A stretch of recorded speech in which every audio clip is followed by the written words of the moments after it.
Bonjour à tous, j'espère que vous allez excellemment bien. Aujourd'hui on se retrouve pour faire un petit bilan de la Formule 3 des petits jeunes du côté de la F3 de cette année 2022. On a fait les deux premiers meetings et puis après on n'a pas eu trop le temps de faire le reste de la saison.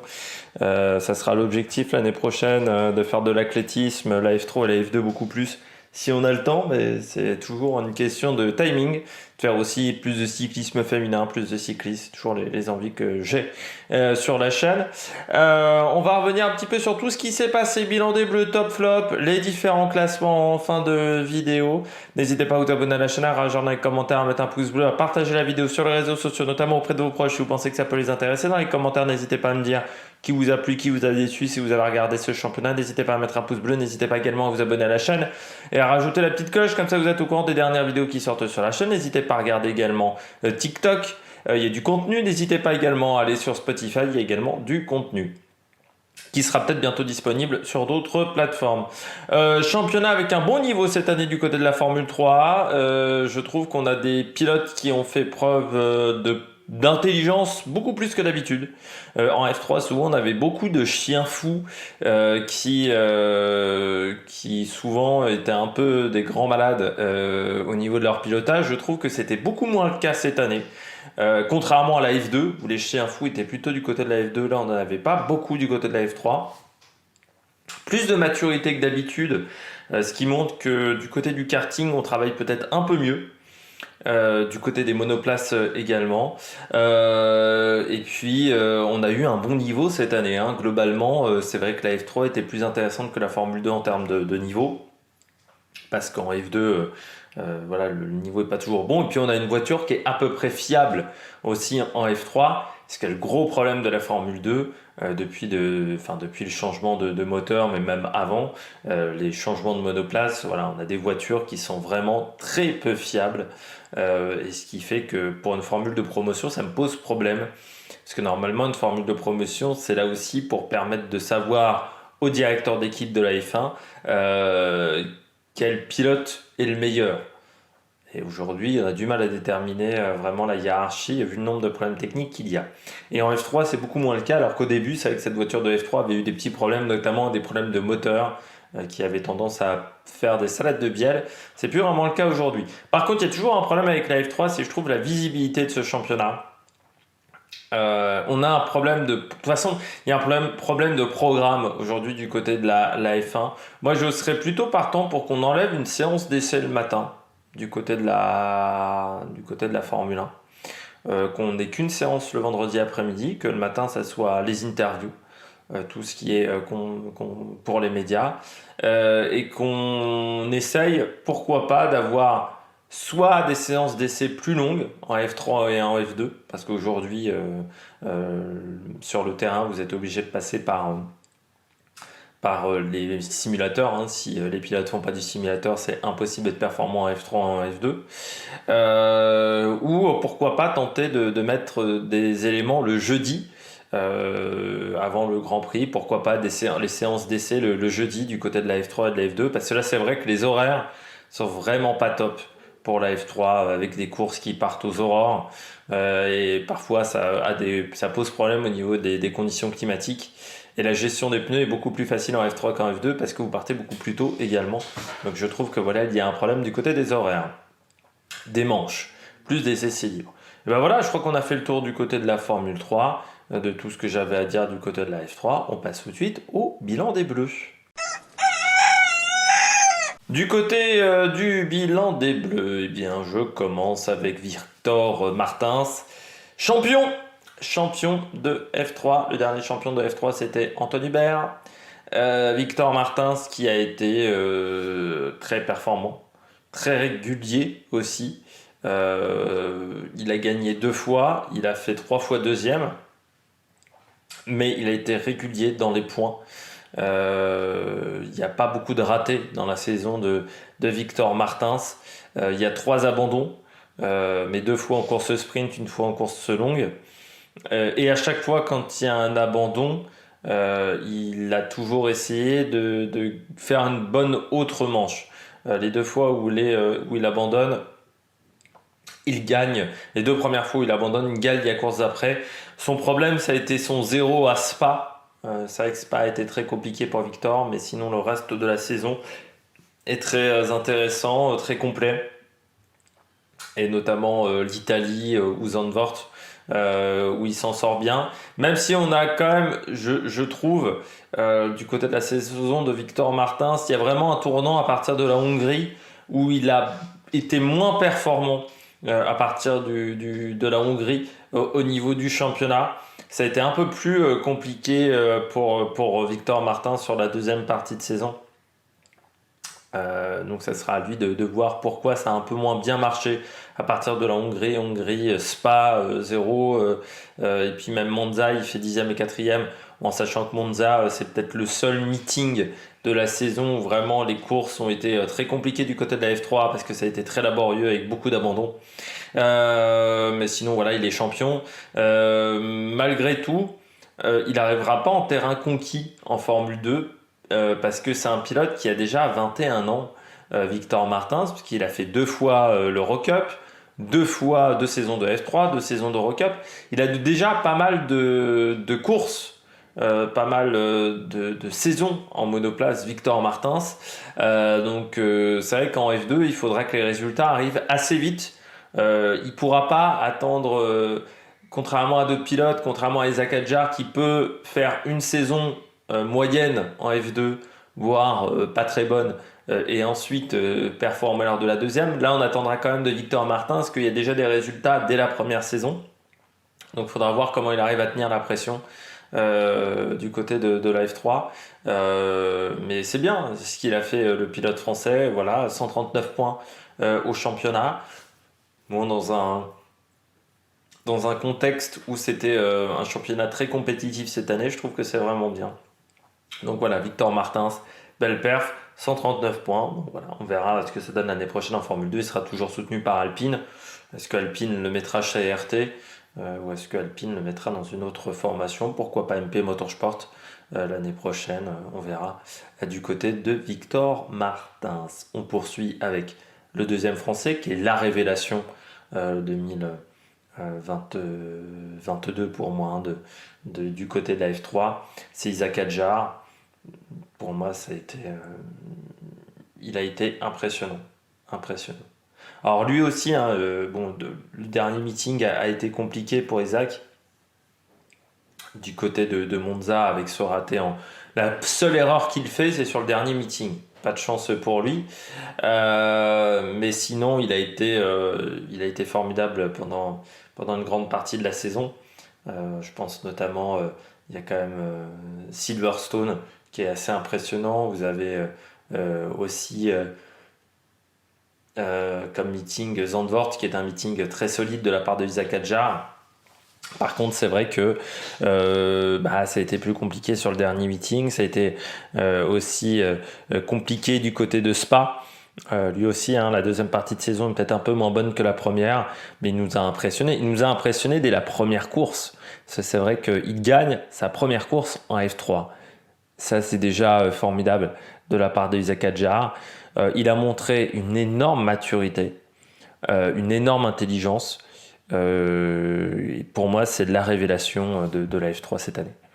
Vraiment, c'est un pilote qui est intelligent, qui réfléchit bien, qui est agressif sans trop l'être.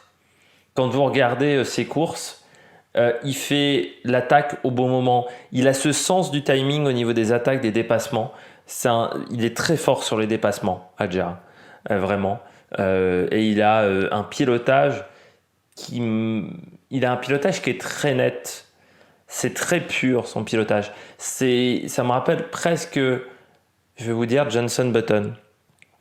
Dans la manière du toucher de volant. Voilà, ce genre de choses, ça me rappelle Jenson Button. Mais Jenson Button, il n'était pas aussi doué qu'Isaac Hadjar sur les dépassements. Isaac Hadjar, il a une faculté à dépasser qui est dingue. Et ça, c'est vraiment fort. En plus, il n'est pas trop mauvais en qualif. Il a quand même réussi à faire des perfs en qualification aussi. Donc oui, c'est un pilote sur lequel il faudra compter. On espère en F2. Il est chez Red Bull. Normalement, ça devrait le faire en F2. Surtout qu'il y a des places qui vont se libérer, même si du côté de Red Bull l'année prochaine, il y aura beaucoup de monde en F2. Hein. Et ça peut être un problème, parce que c'est vrai on aura du monde au balcon du côté de Red Bull, et en plus on sait que les débouchés sont assez compliqués pour le moment chez Red Bull, mais étant donné que la piste Colton Herta c'est quand même pas mal refroidi. Vous avez la piste Nick De Vries en ce moment, mais est-ce que Nick De Vries va signer un long contrat? Il y a une opportunité, je pense, pour aller en Formule 1 en 2024, mais il ne faudra pas se rater l'année prochaine. Sinon, de toute manière, Isaac Hadjar, bon, il y a d'autres équipes qui sont intéressées. Hein. Je rappelle, il a que 17 ans aussi. Hein. On parle de Théo Pourchaire, mais lui aussi est très très jeune. Et on ne s'attendait pas à ce que ça soit lui qui performe le plus chez Red Bull cette année. Donc ça aussi, c'est très impressionnant de la part du pilote français. Dommage, le dernier meeting à Monza. Spa aussi, où ça n'a pas été top pour Isaac. Mais sinon, la saison a été très très bonne pour le pilote français. Donc chapeau à Isaac Hadjar. Et puis surtout, peu d'erreurs sur son année. Ça c'est aussi très bien de la part de Isaac Hadjar pour une première année de débutant, faire peu d'erreurs. C'est pas un pilote en plus qui a énormément d'expérience, qu'autant Victor Martin, je vous le disais, bon. Victor Martins, voilà, sa saison de sa première année complète en F4, c'est déjà 2017. Donc voilà, ça fait 5 ans qu'il est en monoplace. Il a 21 ans.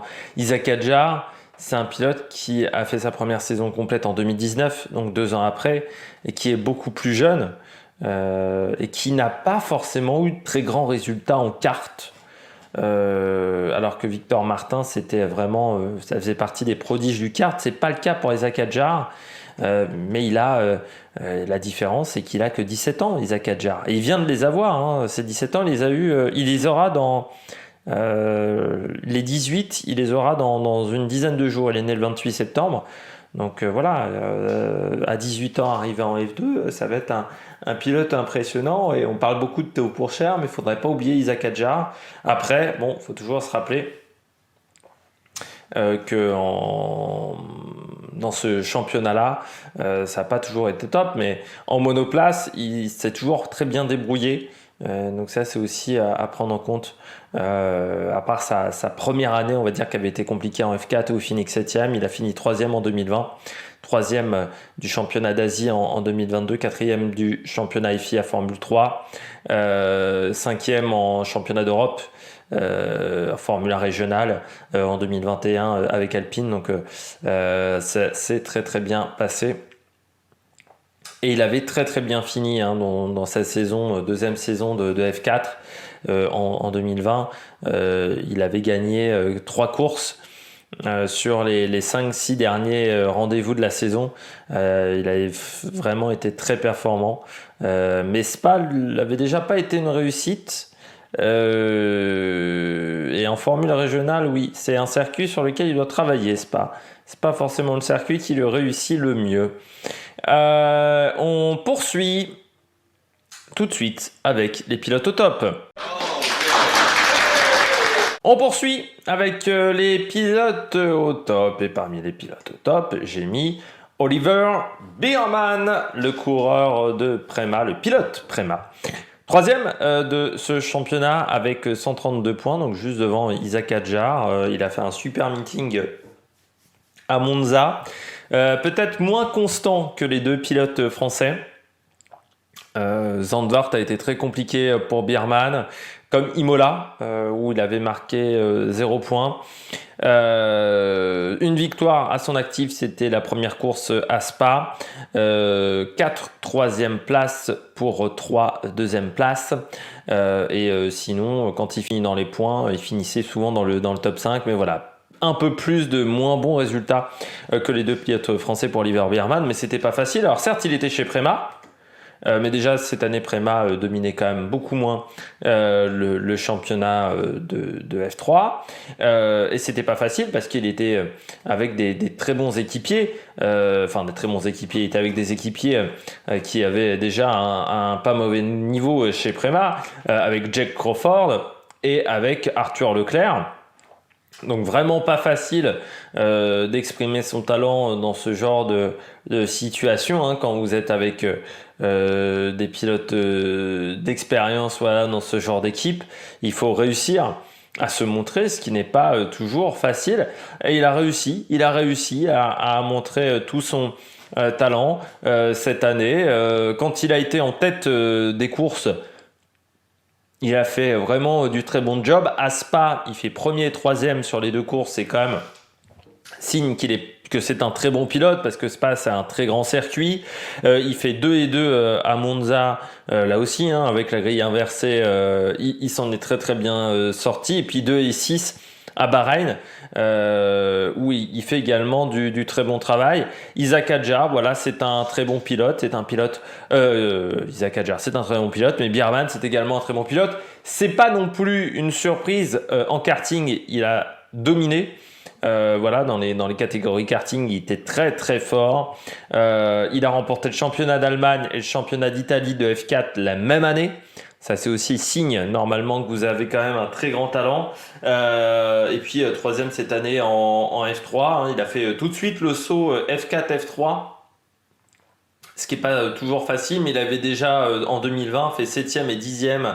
7e du championnat d'Allemagne, 10e du championnat d'Italie. On sait que ce sont les deux championnats, hein, Allemagne et Italie, qui sont les plus relevés, les plus réputés. Donc réussir à faire ça, c'est vraiment une belle performance de la part d'Oliver Bearman. Et puis là, donc il enquille avec la F3, où il s'en est très très bien sorti chez Prema, face à deux bons équipiers, dont un qui avait quand même pas mal d'expérience, qui est Arthur Leclerc. Donc vraiment un bon travail de la part de Bearman, soutenu, je crois, hein, par la Ferrari Academy. Donc ça aussi, c'est très prometteur. L'année prochaine, je pense que l'objectif, c'est de passer du côté de la Formule 2. Après, il faudra voir les opportunités de volant qu'il y aura en F2, parce qu'il y a beaucoup de pilotes qui vont vouloir monter en Formule 2. Est-ce qu'il y aura beaucoup de volants disponibles ? Ça dépend. Je pense qu'il y en a pas mal qui étaient en F2 depuis 2-3 ans qui vont peut-être partir. Je pense pourquoi pas un Armstrong par exemple. Et ça pourrait libérer des places à ces jeunes pousses pour avoir des très bons volants l'année prochaine. Il devrait y avoir pas mal de turnover du côté de la F2, parce que c'est vrai que cette année-là, la F3 était vraiment d'un très très bon niveau, je le redis. Alors je ne parle pas de Zen Maloney, mais voilà, c'est parce que j'ai voulu parler de d'autres pilotes, mais Zen Maloney des Barbades, hein, mais qui a passé une grande partie de sa carrière aux États-Unis, en Angleterre plutôt que les États-Unis, je vais y arriver. Deuxième du championnat avec 134 points, il finit fort, Zen Maloney, hein.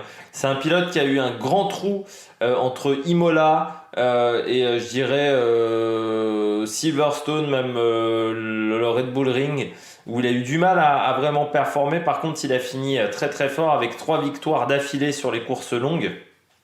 Enfin, sur les courses longues, c'est ce qu'on appelle les feature races, les courses principales, où il a été vraiment très bon, Zen Maloney. C'est dommage ce trou vraiment sur la première partie de saison, qui est pas exceptionnel, parce qu'ensuite il a vraiment très très bien fini à partir de la mi-saison. Voilà, il a été très fort, Zen Maloney. Donc on espère le voir poursuivre sur ce rythme-là, le coureur des Barbades. Je poursuis avec un deuxième pilote au top, c'est Stanek, Roman Stanek, le Tchèque.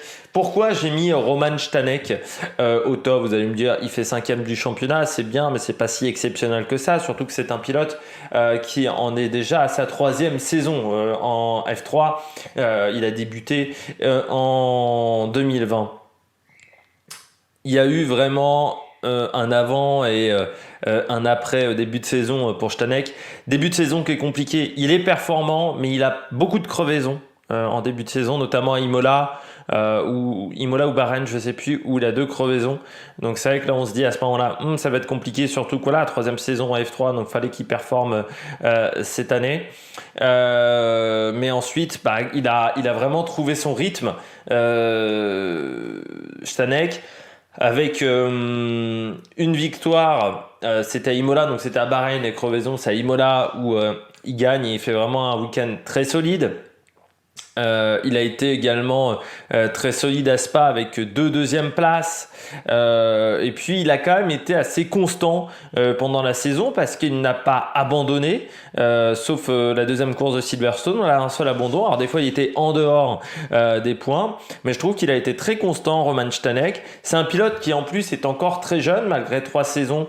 Il a seulement 18 ans pour le moment. Stanek, il aura 19 l'année prochaine.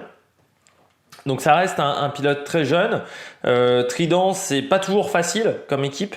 Parce que c'est une équipe qui impose ses choix de réglage aux pilotes, donc c'est pas toujours facile pour les pilotes chez Trident. Parfois, il y a certains qui s'en sortent très bien et puis d'autres ont un peu plus de mal. Mais Roman Stanek, ça serait un pilote qui, si il repassait par la F3, forcément viserait le titre. Mais moi, c'est un pilote que j'aimerais voir en F2 l'année prochaine. Pourquoi pas chez Charouz, pas forcément dans une grosse équipe, mais dans une équipe comme Charouz, tenter des coups d'éclat, ça pourrait être un pilote intéressant.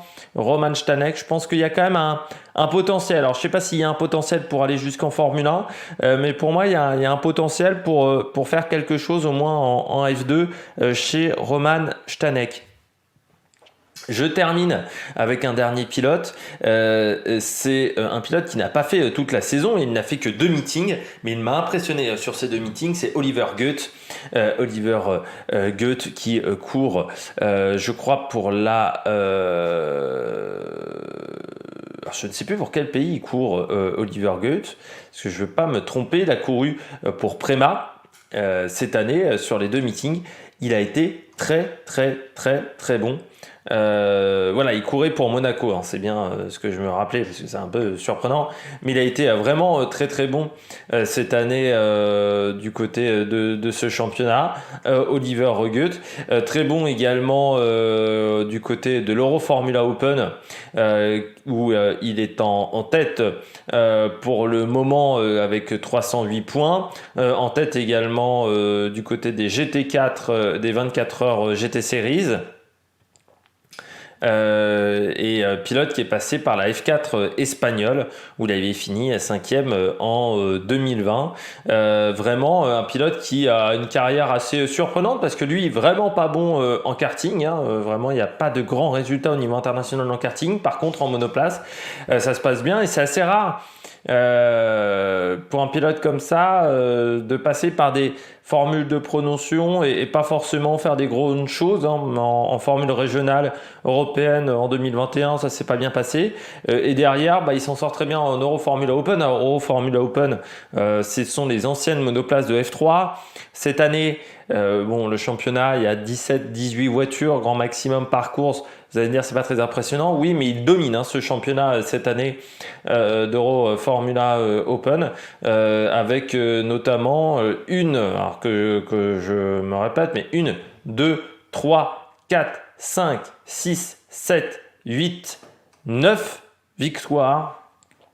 Et son pire résultat, c'est une 4e place pour le moment pour le pilote monégasque en F3 mais qui est né en Grande-Bretagne, donc qui fait vraiment des très bons résultats. On va continuer un petit peu peut-être à regarder ce championnat parce qu'on arrive du côté du Red Bull Ring. Voilà, il reste 3 meetings parce que c'est des meetings avec 3 courses pour voir s'il va vraiment bien s'en sortir.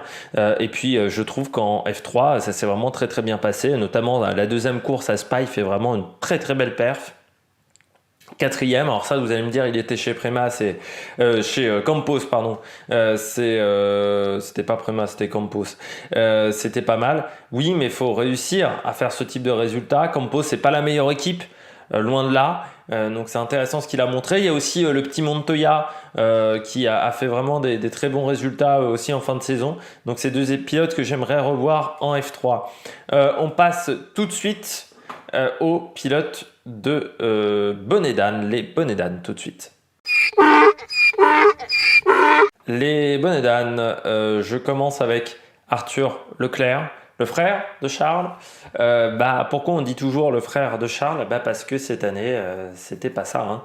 C'était pas ça. Alors déjà, il y a un vrai problème chez Arthur Leclerc, ce sont les qualifications. Ça c'est vraiment, il est trop loin en qualification pour le moment pour pouvoir faire quelque chose dans la plupart des courses. Quand vous vous qualifiez 14e, 15e sur la grille de départ, forcément c'est compliqué.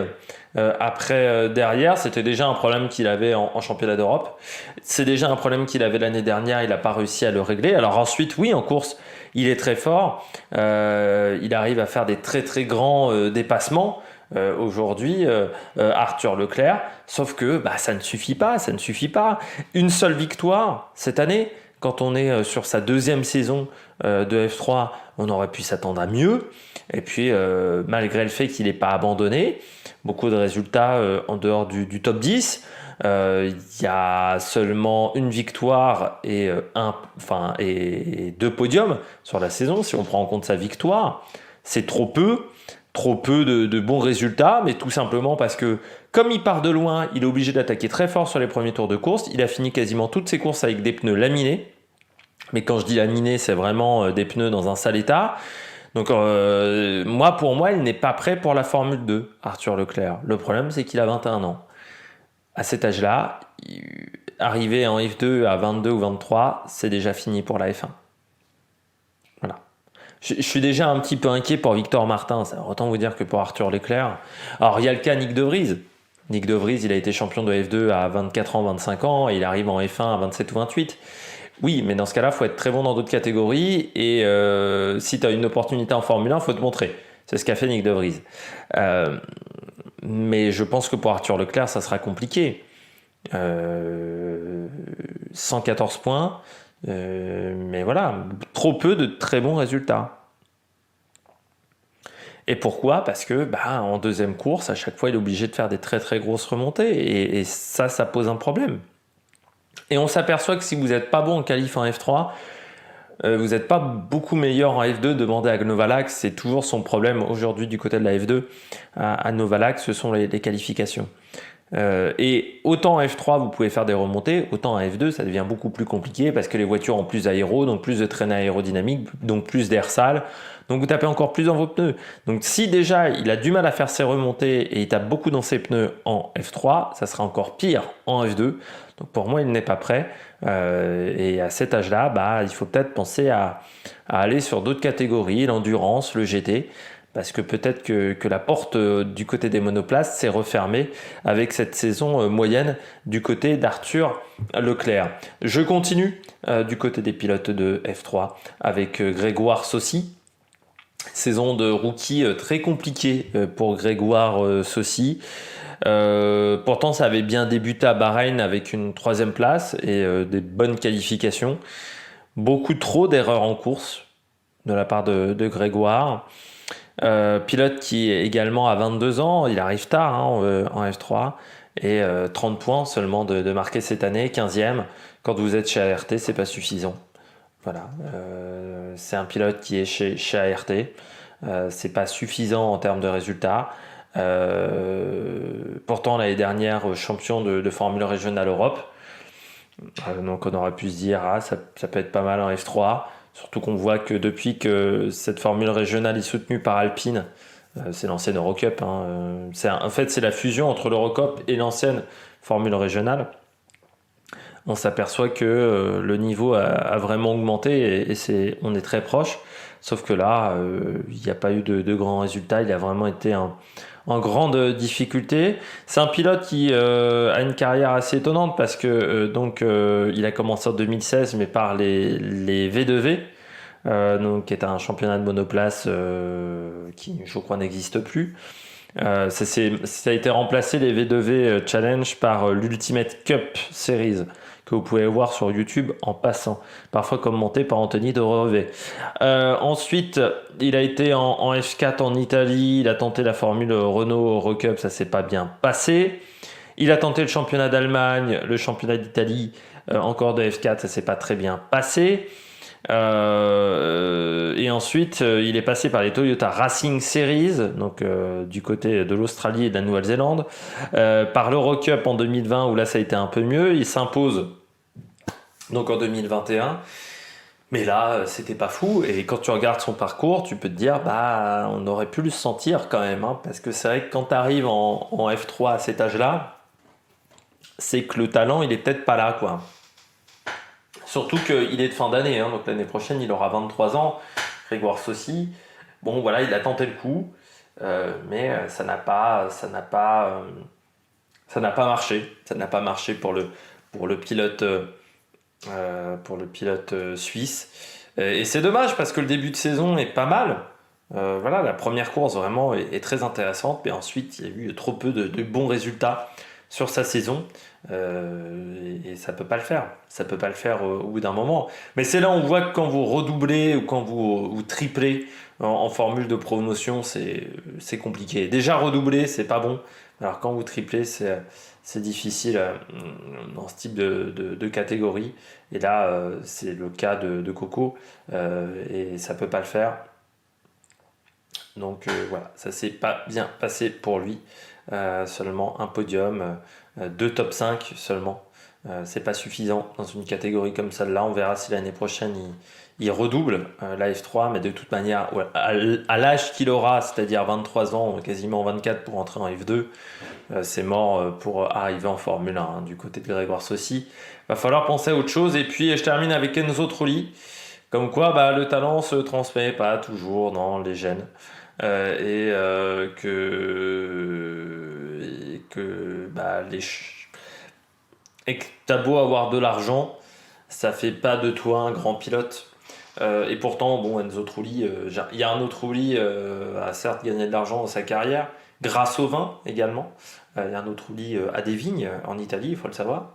Là, c'est pas top, mais en même temps, très peu de grands résultats dans sa carrière. Il a remporté le championnat des Émirats Arabes Unis de F4, mais qui est quand même pas le championnat du siècle.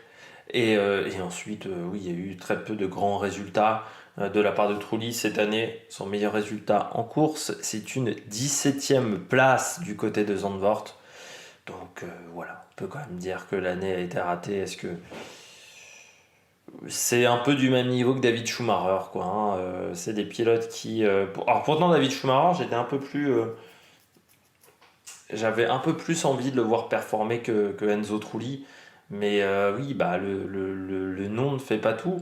Et c'est un peu ce qu'on oublie. Bah oui, le talent ne se transmet pas toujours par les gènes, hein, très clairement. Alors vous avez beau être sur les grands prix dès que vous êtes petit, avoir la passion d'une discipline, bah, il y a un moment, il faut du talent.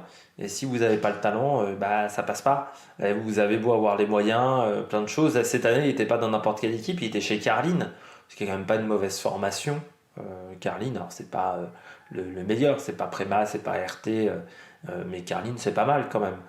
Il n'était pas chez Janzer Motorsport ou Campos, et pourtant ça n'a pas fait.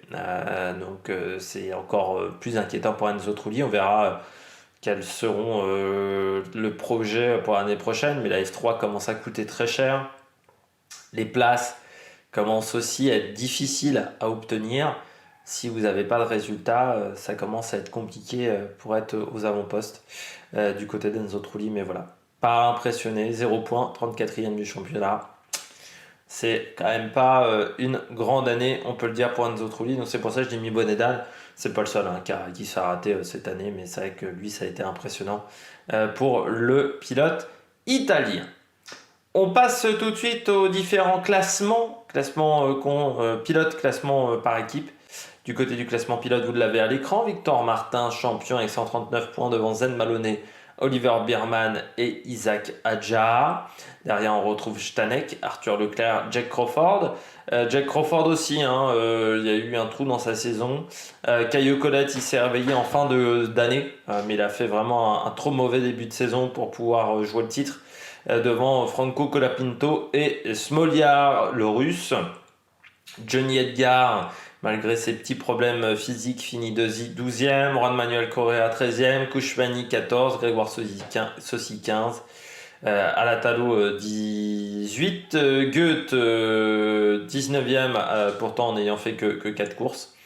Donc c'est dire la performance. Et puis Montoya, hein, en ayant fait un meeting, eh bien, il a pris 7 points. Donc là aussi, belle performance de la part du fils de Juan Pablo, qui était donc dans les gradins pour voir son fils performer. Juan Pablo Montoya, bien entendu.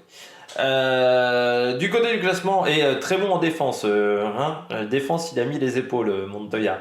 Un peu comme son père. Du côté du classement par équipe, Prema s'impose avec 355 points devant Trident.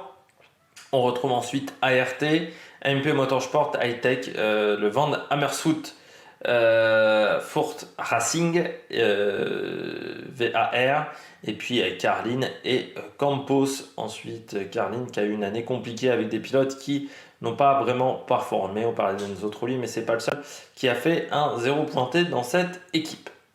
J'espère que vous avez aimé cette vidéo. N'hésitez pas à mettre un pouce bleu, à réagir dans les commentaires, à partager la vidéo sur les réseaux sociaux. On parlera de la F2 également. On fera un bilan de la Formule 2 sur la fin de saison de Formule 2. On parlera de cyclisme. Voilà, il y a encore pas mal de choses sur la chaîne d'ici décembre. Il y aura notamment les bilans F1 MotoGP, le Grand Prix Moto d'Aragon. On fera le débrief. Enfin, voilà, pas mal de choses à dire sur la suite. Allez, ciao ciao sur la Mega Production.